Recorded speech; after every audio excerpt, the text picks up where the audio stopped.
What's going on, everybody? It is TPM Sports. It is your boy Adrian. Podcast line, baby. Yes, sir. Obviously, you see, we are one light short today, but that is all good. T. Brew is out doing this thing, but he gave us the opportunity to hold the fort down, and that's what we're going to do. Yes, sir. So we're going to get right into it. We got a show mainly about basketball. I know it's baseball season, but pipe down. It's early right now. It's playoff time basketball. Yes, so sir. we gonna talk about the play-in games, the play-in games that just happened. So you in or out? We gonna talk about that. Talk about the ones who are actually in, and talk about those who are on the cusp of being out, going home. Mm-hmm. We got a special segment for you. It's called Smart Move. My boy Ian is going to diagnose some questions I have for him and let me know if it's a smart move or not. And then we're going to go into the game ones, man. It's a playoff weekend, like I said, for NBA basketball. So we're going to talk about the game ones, give our prediction, and break it down as best as we know how. So without further ado, let's get right into it. Yes, sir. So, play-in games, man.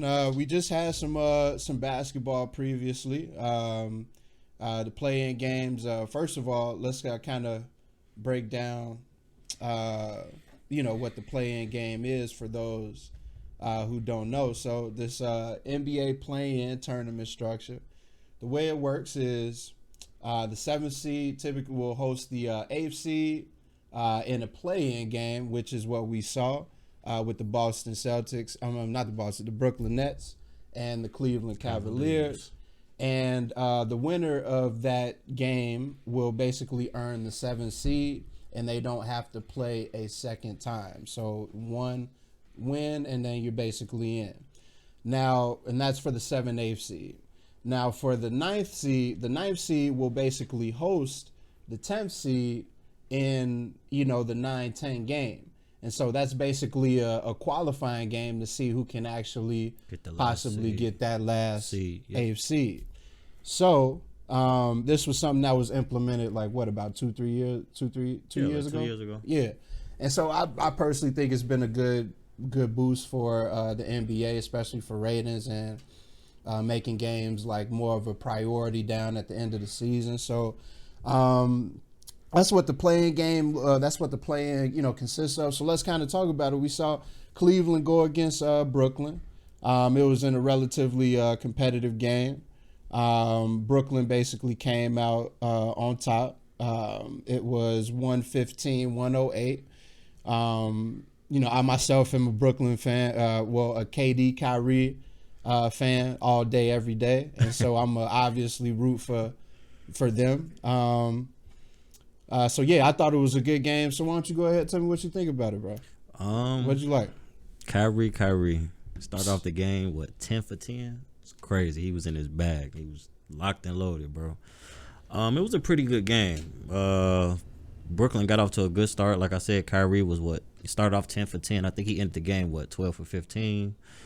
I think he had about 30-some points and 10 assists, so he was locked in. But Cleveland made it competitive, though. I think Brooklyn they were up around 20 points at one point. Yeah, but yeah, first quarter. Yeah, they made it 40-20. But Cleveland, they crawled back in the third and the fourth. They made it competitive, but KD, he put him away. He pretty much put him away, and then that was pretty much the game. It was a good game, though, entertaining game for sure. Yeah. Yeah, I completely agree. Kyrie Irving, there's a reason why there's some people that just say his game is insane or compare him to Allen Iverson, and there are some that say that he's better than him. It's because of the offensive display that he puts on, not just in the regular season but the playoffs. The one thing that's interesting about Kyrie Irving is they put a lot on, his off the court issues, but when he's in the playoffs, there's never been a game where it was he was non-existent, a non-factor. For sure. Especially in them Cleveland series where it was down to the wire. So, but I thought it was a great game. Like you said, KD put him away at the end. There was cause for concern, obviously. Cleveland wasn't loaded. I mean, wasn't fully loaded. Didn't have Jared Allen. And Darius Garland was dicing them up in the second half, to be honest with you. So that's cause for concern. But, hey, man, you win, you get that 7 seed, bro. So, hey, we did what we did. We did what we were supposed to do. Got to handle business. Yeah, so now we got to now they got to go handle business. So, so Brooklyn did their thing. Shout out to Cleveland. Cleveland get an opportunity to fight for another chance for that 8th seed, and we'll get into that. But let's go into the other play-in game that happened. Well, since we're in the East, let's stay with the East. It was even though it was the next night on the Wednesday, it was the Hawks versus the Hornets. Wasn't really much of a game. No. Hawks finished beat them 132-103. They were pretty much up 25 majority of the game. Yeah, they had business. Trae Young actually didn't start off the best, but I mean, they got their legs under him, and then they pretty much pulled away. I thought experience mattered. Coaching, I think Nate McMillan is like one of the best coaches out there. It's just the markets that he in, so he don't get enough credit. Yeah, for sure. But yeah, it was a rout from start to finish. Yeah, I mean, they had a 42-point game quarter in the third quarter, and then they had a 30-point game quarter. So yeah, they handled business like they should. Like you say, I think it was more of a experience thing. Charlotte young, they got a lot of talent, but they young, so got to learn how to win in the NBA first. So they'll be there soon. Yeah, I like what you said. They got to learn how to win. Like I think you got all that young talent, and sometimes you just don't know what to do with it. That's what's so impressive about the Grizzlies, though. But yeah, so they washed them out real quick, slight work, and so they earn. They're actually fighting as well. They got to play again. They play Cleveland. So we'll actually get into that. Now, let's go to the West. We had the Pelicans versus the Spurs. That was that same night after the Hawks. Pelicans played a pretty good. That was actually a pretty decent game considering down to the wire. The lack of star names, if you will. It was a very competitive game. Pelicans won 113-103. DeJounte Murray was in foul trouble majority of the game. He had like 3 fouls like within 8 minutes going into the second quarter, if I'm not mistaken. And the Pelicans, CJ McCollum just showed like why he got a bag like no other. It was a great game. Pelicans pulled it off. What you think? Like you said, CJ, he was in his bag early. I think he had close to 20 or 25 in the first half, so he was in his bag early. He kind of teetered off, but they kind of just brought it home as a team. Brandon Ingram, he picked it up in the second half, so it was a pretty good game, real competitive game. But I think the better team just won. Yeah, right. Better team, top to bottom, better team just won. Yeah. What do you think about that combination with CJ and Brandon Ingram?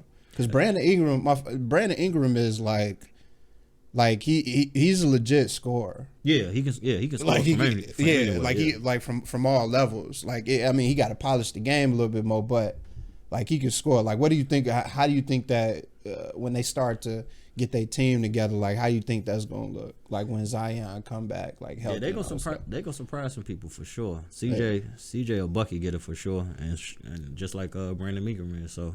Yeah, they got a good coach in Willie Green, which is underrated in this league. So for real. So Zion get back and he get healthy and keep the weight down. They would be nice. Eating that southern food, boy, getting fat. They got a nice little nucleus going. So they won. So they basically get the opportunity to play again, and they'll be going up against the Clippers because the Clippers lost to the Wolves on that Tuesday night after Brooklyn. Timberwolves won 109-104. We saw the excitement, to say the least, after the game. For sure. Great game again. Yeah. I think PG had 34. So he showed up. Cat struggled. Early foul trouble. But Ant-Man, did his thing. What did you think about the game? What did you think about the reaction? The celebration. Like, that was a big day. It was a good game overall. Like, real competitive game. The Clippers pretty much kind of led the game the whole game until like toward the end. But it was close though. It was close. It wasn't like a blowout at any point, so it was close. But man, D'Angelo Russell hit some big shots, and man, Anthony Edwards, dog, man, he gonna be special, dog. He did his thing for real, and Patrick Beverley had some good defensive stops at the end of the game, and they pulled it out as a team. Cat was in foul trouble early. He need to stay on the block. He was kind of on the perimeter, got him in foul trouble early, so he kind of struggled that night. But they brought it home, man. They brought it home. They was very excited, right? But I get it. They only been to the playoffs twice since KG left, and that was what, 2007 or something like that. So it's an exciting time. They don't get to the playoffs a lot, so it was good. Yeah. It was good to see. It was good to see them win. Right. Yeah. It was there was a lot of excitement and jubilation on the sideline, like you say, as it should. And specifically from Pat Bev, like that was his team, and he thought he actually had like real like loyalty and ties to that team. Yeah, to the Clippers. Yeah. So and he felt he gave his he did everything and laid it on the shield, and he felt like that he thought he was going to get that reciprocated, and so I guess that's all that emotion that he showed. And then Pat Bev, West Side, Chicago, like Pat Bev, like our emotions come out in our game. Yeah, bro. he wears emotion on his sleeve. Yeah, and so and especially for a mainly defensive player, you gotta be that type of.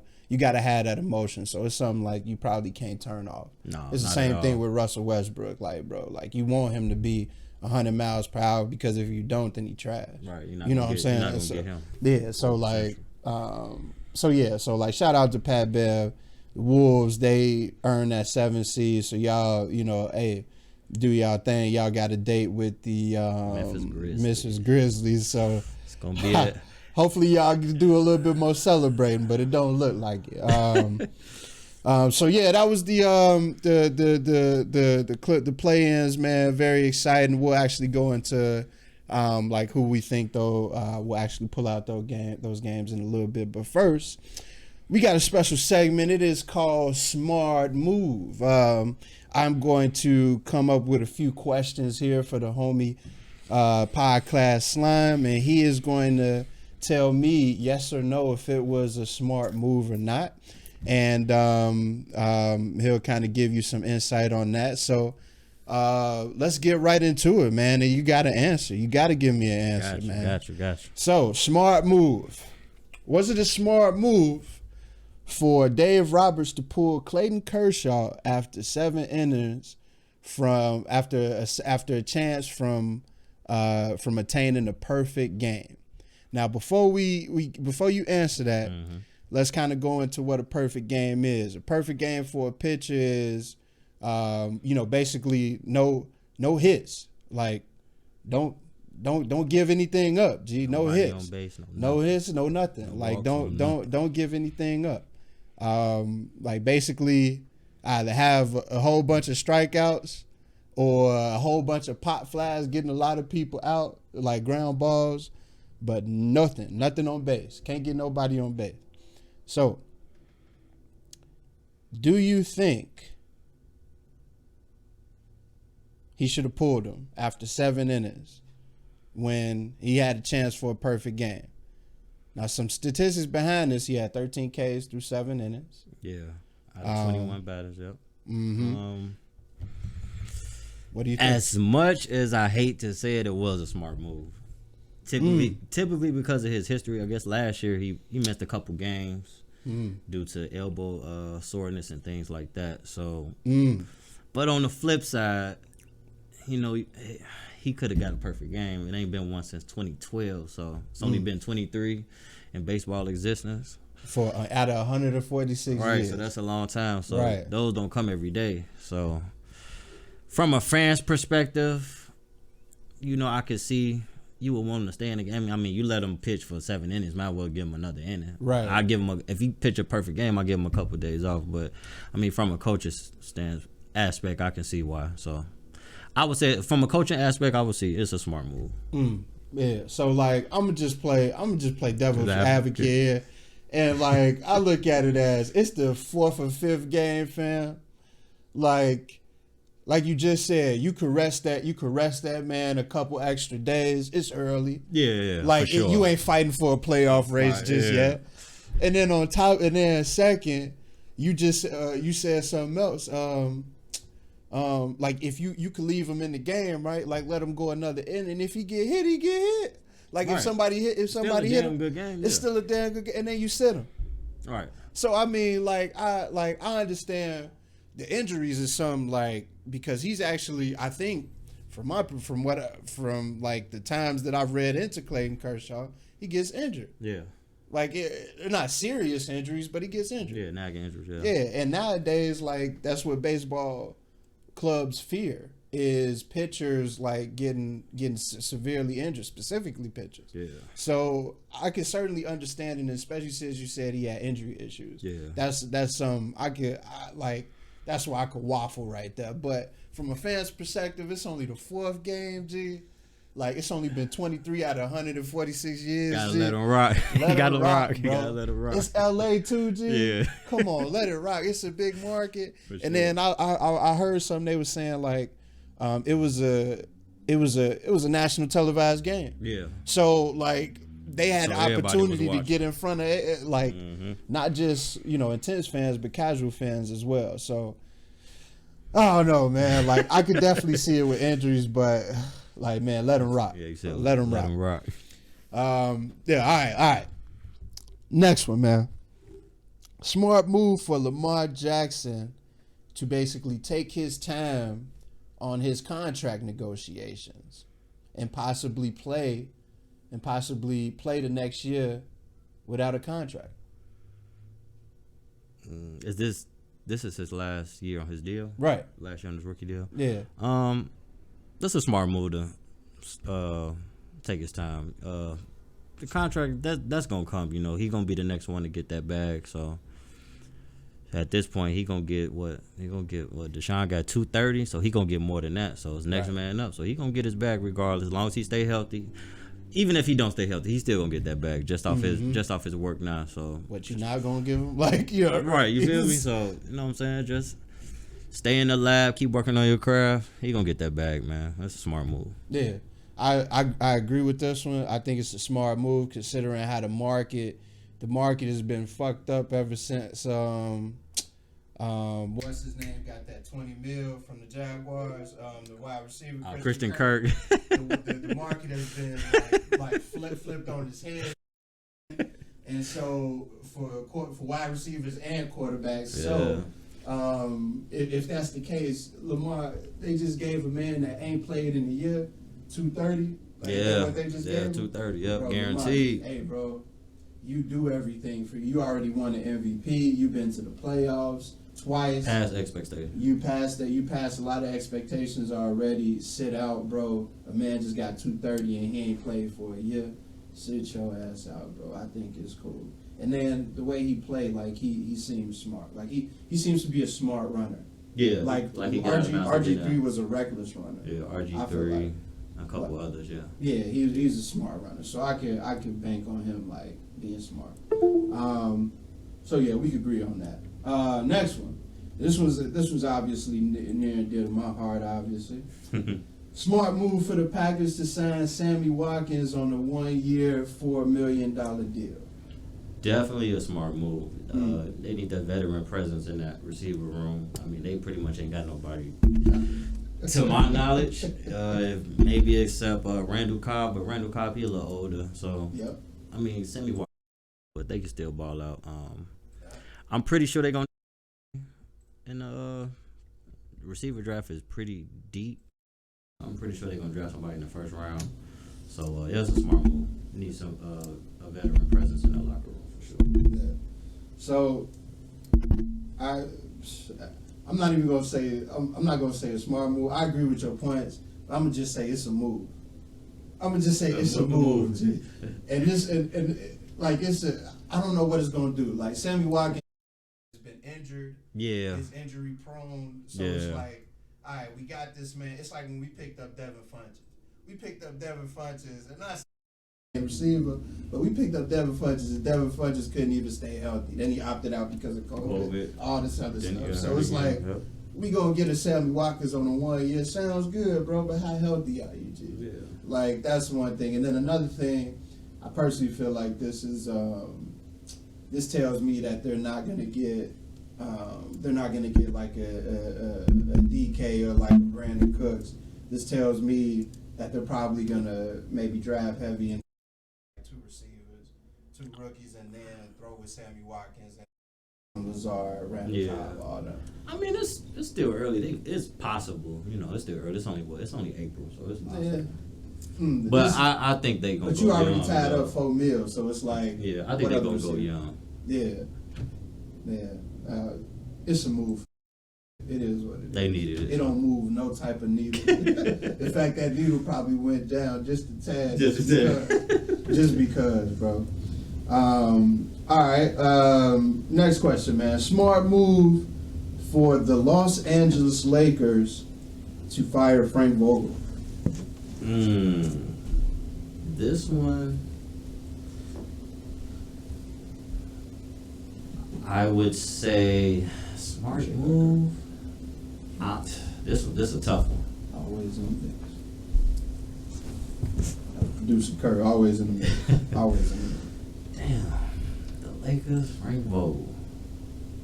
I would say it's a move because I don't think he fit that team. I mean, the team they're gonna eventually break this team up, but I don't think he fit that team that was constructed last year. So I would say it's a smart move. Frank Vogel, he probably just need a breath of fresh air. Probably take a year off or go coach somewhere else.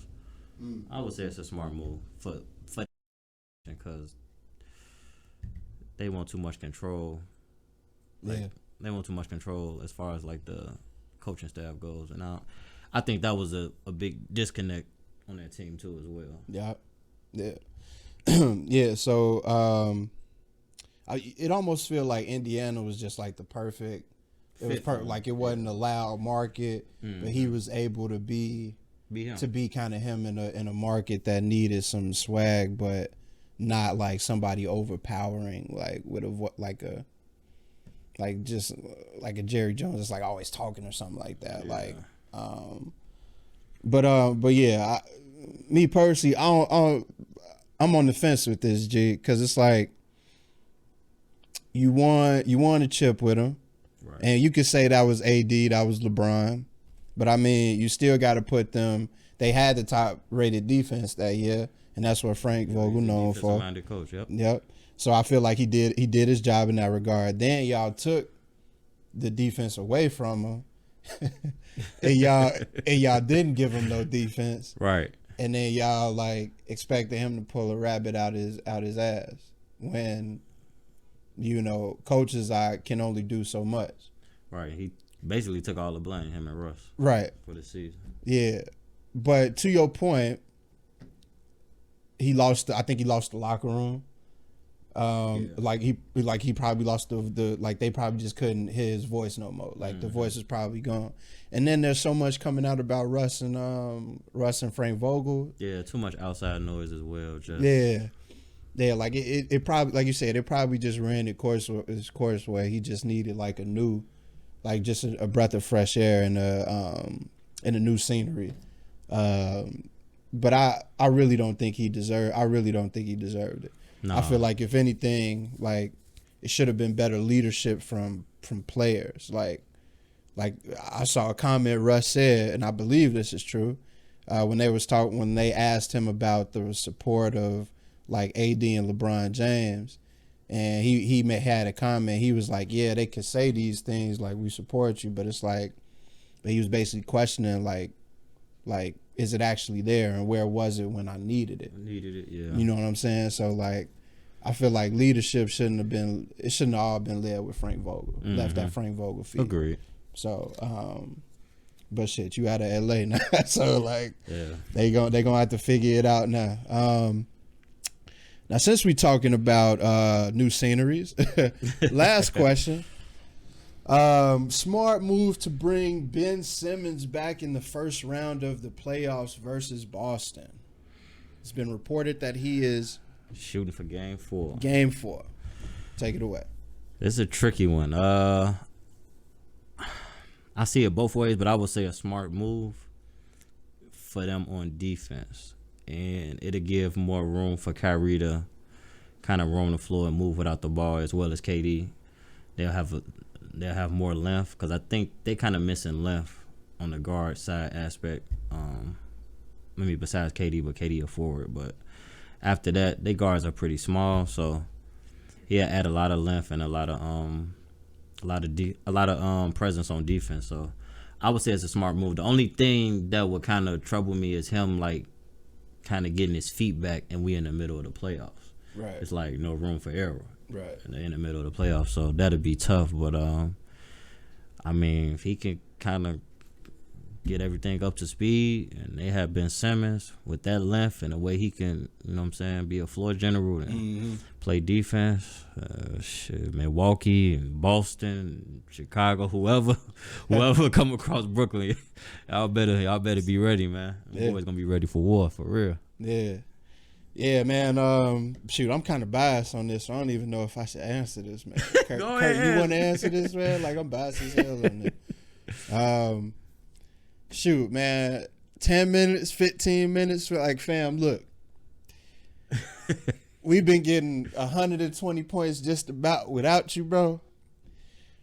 But we could use some extra rebounds, G. We could use some extra rebounds. We could use some extra assists, bro. You mean, like, G,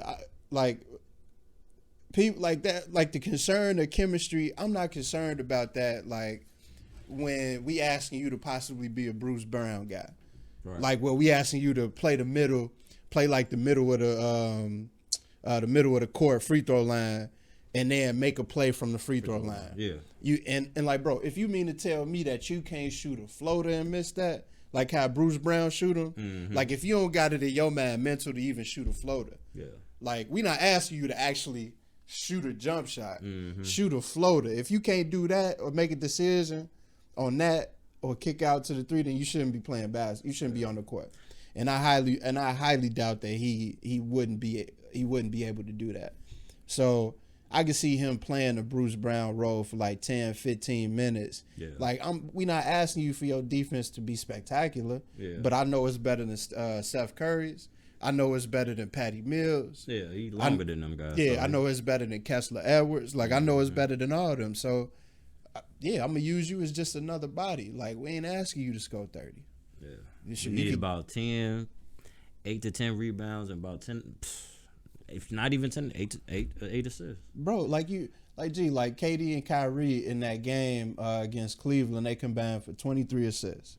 You mean to tell me that Ben Simmons can't get like 4 or 5, take away of 5 assists from him? He can't get that. He gonna get that easy just off rebounds and running and pushing. So like I can see it being a benefit, and just to get some extra juice, G, like and fouls, like it's another body, bro. So I like it, man. We kind of agreed on that. So yeah, man. Speaking of the first round of the playoffs, we got some games coming in this week. We got the play-in games finishing up Friday. And then we got game ones going on Saturday and Sunday. So, like we always do on every TPM show, if you know, we are going to give our predictions, man, and let y'all know what we feel about some of these games. So, my computer starts acting right, let's get right into some of these games, man. So let's start with the play-in games. So the play-in games are Friday. Now this is for the final 8th seed, as we mentioned earlier. Play-in games, we had the Cavs versus the Hawks and Pelicans versus the Clippers. So let's start off with Cavs, Hawks. Who you got, man? These are some tough games. Yeah, good games. Yeah, I'm gonna go. I'll go Cavs for the upset. I think everybody leaning towards Atlanta, but I'm gonna go Cavs for the upset. Why you say that? I'm hearing rumors that Jared Allen might come back. I'm not sure, but if he comes back, that'll get him more length. They already kind of long. They played pretty good against Brooklyn, so I expect them to play pretty good against Atlanta as well. Okay. Especially if Trae Young started off slow like he did. Can't have that against Cleveland. Okay. So. Yeah. It's a tough game, man. And I can't really pull a coach's card in this game because J.B. Bickerstaff, like, he hasn't underrated been coach, not the underrated coach. Yeah, like he's underrated. Like, it's tough. Ice tray. It's about 40 degrees in Chicago right now. It was 60 early, now it's 40. Yeah, I'm gonna go ice tray right now for that one, man. I just think they're gonna do it, bro. John Collins is gonna be not having them. Him gonna be a big issue. It's a big issue, yeah. They Hawks at home, yeah. Why not? Why not? Atlanta needs some. Well, the Braves just won last year. Yeah. So I mean, yeah. All right, Hawks, y'all can win, whatever. All right, Pelicans versus Clippers, another good game, man. Who you got, bro? That's a tough one too. Yeah. I want to go with the experience, man. But it's hard not picking New Orleans. But I'm gonna go with the experience. I'm gonna pick the Clippers on this one. Gotta have a game. Yeah. Well, I mean, obviously, PG back. They got Norman Powell back. Tyronn Lue. I think them guys and Reggie Jackson, they'll show up. It almost felt like the Pelicans had like the crowd just behind them that game against the Spurs. Yeah. Like every single time Spurs was like kind of bringing the game closer, like within 5. Home Pelicans, court advantage, yeah. Yeah. You ain't gonna have that. And I feel like the role players, I mean, the other players for the Clippers are gonna play better at home. Their experience. Yeah. And yeah, so I'm gonna just take the Clippers, but I'm happy for the Pelicans, man. Yeah, like I got a bright future for sure. Yeah, it's going to improve the West, but I got the Clippers. I got the Clippers on that. So, all right. Let's go to the first round. Those were the Friday games. We got Saturday games. First round is starting. We got the 3 seed Warriors versus the 6 seed Nuggets. Yeah, let's start off with that one. First round game, game 1. Who you got? Steph playing? Steph. They said Steph played practice, and so they said as long as he practiced, he played. So he did practice, like he did a scrimmage. Like they ain't had no setback in the scrimmage. So okay.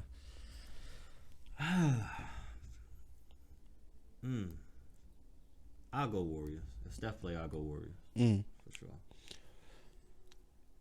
Jordan Poole been balling that shit too. Should be most improved player of the year. Oh, okay. Klay Thompson been getting his stroke back too. Yeah. I like the Warriors game 1 at home. I like the Warriors game 1. They feed off of that. I can take that. All right. Next game, we'll stay with the West. Jazz, the Utah Jazz, Don Mitchell, D. Mitchell, Spider, versus Luka the Don and the Mavericks. Who you got, man? I'm going to take the Jazz for one reason. Oh, game 1. Yeah, game 1, yeah. Yeah, Luka's out game 1. So, yeah, I'm going to take the Jazz. He is out, right. Yeah, he's out game 1. Yeah, that calf, right? Yeah, or something in his leg. Yeah. Utah, yeah, okay. Luka, I'll take game 1. It's tough to. Yeah, he is your offense. Yeah. Floor general and scorer. That'll be a tough task. Yeah, I'll take the Take the Jazz. Take the Jazz. Game one. Game one, though. Game one, guys. Game one. All right. Timberwolves versus Grizzlies. It's gonna be an interesting series.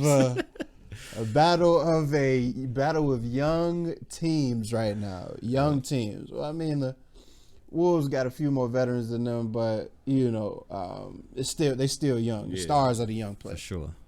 So, game one, Timberwolves are off a high, man. They just won a theoretical chip. G, like, what do you think, man? You think they gonna grab game one?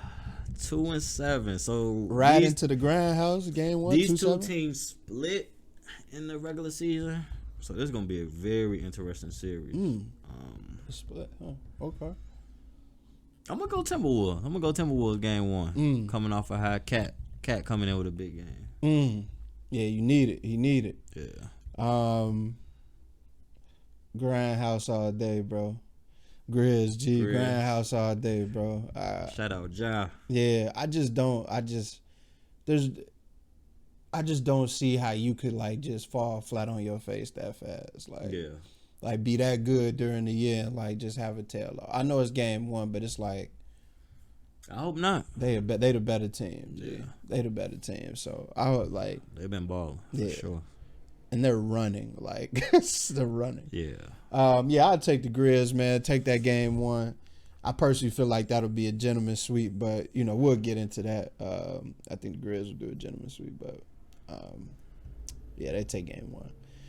Now I personally feel like the most intriguing matchup of the night outside of the Grizz versus the Timberwolves, but we have a 4-5 seed matchup of the Sixers versus the Raptors. That's 4-5, right? Mm-hmm. Yeah. It is a lot on this series, bro. Like a lot right on this series. Like I feel like every game is pivotal. Every game is pivotal in the playoff, but like I think like it's pivotal for James Harden specifically. Every single game. Yeah. What do you think? How do you think this game one gonna shape out? I'm gonna take the Sixers. I know Joel. He gonna come play. He gonna come ball. Yeah. They have been having trouble with the Raptors this season. That's something to think about. 3-1, I think, right? Yeah, or something like that. 2-1, 3-1. I think Joel gonna come play. He's been playing MVP ball all year. As long as James Harden do his part, they should get the W. Yeah, and this is at Philly, right? Yeah. Yeah. Bro, I'm gonna take the Raptors. G. You take the Raptors? Yeah, and I'm gonna just be honest with this. A part of me is like, I just want James Harden to fail specifically because he just left Brooklyn. I'm gonna just keep it 100 with you. Like I am being that petty, man. Like you just like. Let's not get into it, bro. We know why he just ran it. He just took his basketball and went home basically because his ball back because people was injured, bro. Like, and then Kyrie called him washed up, which is kind of factual, He don't show up this playoffs. He's really gonna be called washed up. Right. So, bro. Like. I hope the Raptors do this in 5 games, G. That'd be nasty. I really hope so. I know Joel Embiid finna go off. Yeah. But from basketball talk, I like the Raptors. I think Nick Nurse could like probably coach a little bit more freer. Yeah. His job not on the line. I feel like Doc Rivers, his job is more on the line. And no pressure. Right. I'm gonna just take the Raptors, and I feel like the Raptors been together longer. Yeah. As a cohesive unit. Yeah. I'm gonna take that. I'm gonna take that game one. Absolutely. Yeah. I hope James Harden fail. I hope so. I'm that petty. All right.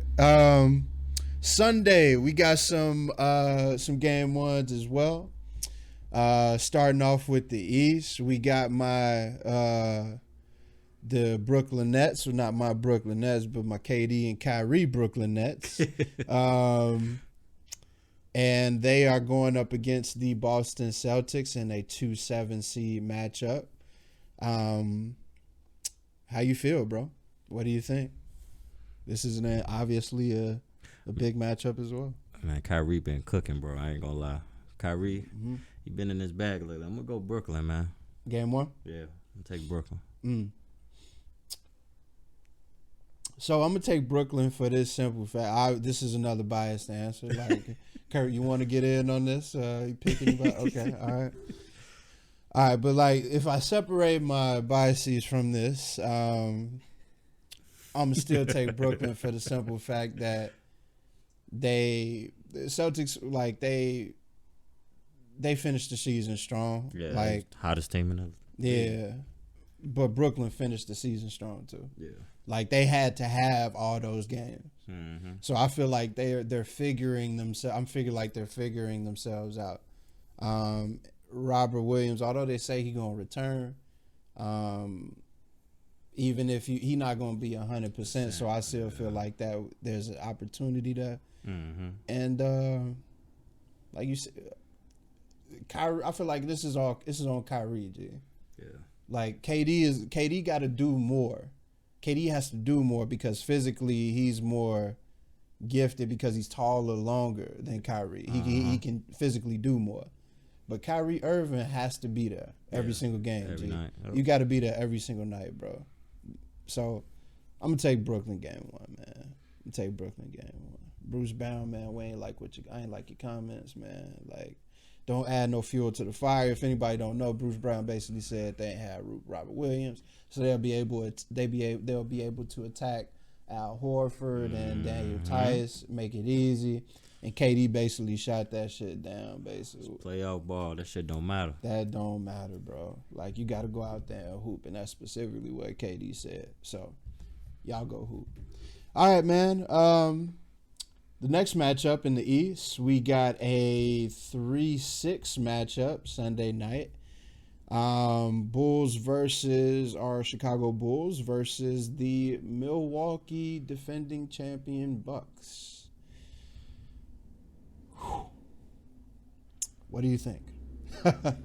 You got the Bulls hat on today too and everything. Like, Definitely is it the reason why it's backwards today? Or like, is it the reason why it's backwards today?